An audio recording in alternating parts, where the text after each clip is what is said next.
Hello friends, welcome to Sushma சமையல். இப்போ ஒரு மிக்ஸி ஜாரில் 1 டீஸ்பூன் சீரகம், 1 டீஸ்பூன் மிளகு, 1 டீஸ்பூன் அளவுக்கு பச்சை கொள்ளு,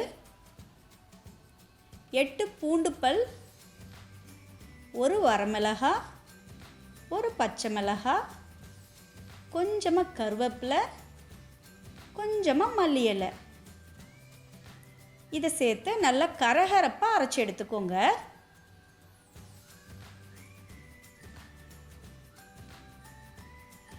இப்போ ஒரு பாத்திரத்தில் ஒரு நெல்லிக்காய் அளவுக்கு புளியை நல்லா கரைச்சி எடுத்துக்கலாம்.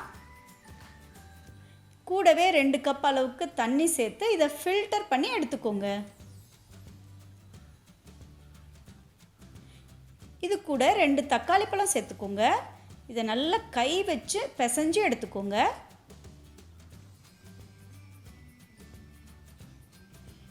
இப்போது நம்ம அரைச்சி வச்சோம் இல்லையா, அந்த மிளகு சீரக விழுதை சேர்த்துக்கோங்க.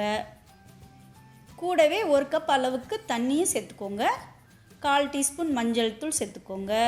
1/4 டீஸ்பூன் சாம்பார் தூள், தேவையான அளவுக்கு உப்பு சேர்த்துக்கோங்க.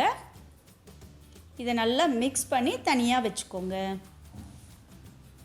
இப்போ ஒரு கடாயில் 1 டேபிள் ஸ்பூன் நல்லெண்ணெயை சூடு பண்ணிவிட்டு 1/2 டீஸ்பூன் கடுகு சேர்த்து பொரிய விட்டுக்கோங்க. கூடவே கொஞ்சமாக கருவேப்பிலை சேர்த்துக்கோங்க. 1/4 டீஸ்பூன் அளவுக்கு பெருங்காயம் சேர்த்துக்கோங்க. இதை நல்லா மிக்ஸ் பண்ணிவிட்டு நம்ம கரைச்சி வச்சோம் இல்லையா, அந்த புளி தண்ணீரை சேர்த்துக்கோங்க. இப்போ இது கூட 1/2 டீஸ்பூன் அளவுக்கு வெல்லம் சேர்த்துக்கோங்க. மேலே கொஞ்சமாக மல்லி இலையை கட் பண்ணி சேர்த்துக்கோங்க. இப்போ இது நல்லா மிக்ஸ் பண்ணிக்கோங்க.